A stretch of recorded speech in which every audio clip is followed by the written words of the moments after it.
Namar kajing ud bar kajing thrang jogi Samla wat kam. Ban yo no ya ka result na kebenta ka kam staff nurse but auxiliary nurse midwife. Kabala penyale na du ka sauterik unok pra hajar arpuway.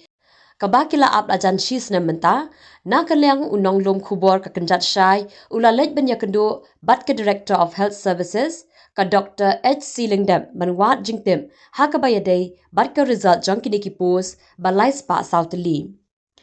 Laban kedaw bala pelaj ya ke notification da ka office jong ke Director of Health Service Department of Health and Family Welfare haka pratrik Oktober arajar arpuway.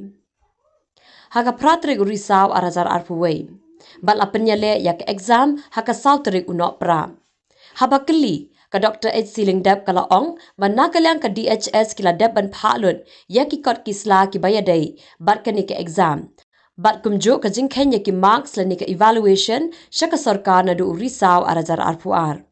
Shushu kalai thu bahadien baka Meghalaya High Court kala penmi ya ka hukum baka jingthap kam haka jala dai bandan ka rooster system ban pendam ya ki pos kat kum ka reservation policy kala nang khampan jala no khandian bat na kalyang jongka ka kerman ba ansa pelat no shen ya ka ni ka result.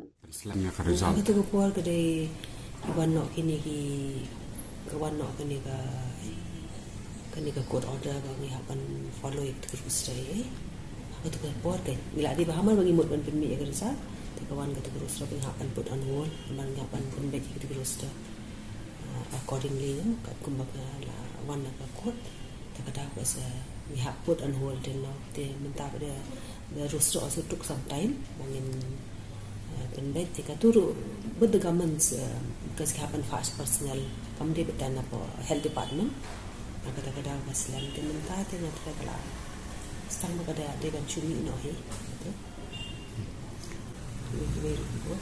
tika tu kada ngap de as per reservation policy also no na kata recruitment pada kala as per the reservation and as per the roster ni kata te le sanga kam man dan bukan pemi na tengam ngim nang om na maka kam dam suaban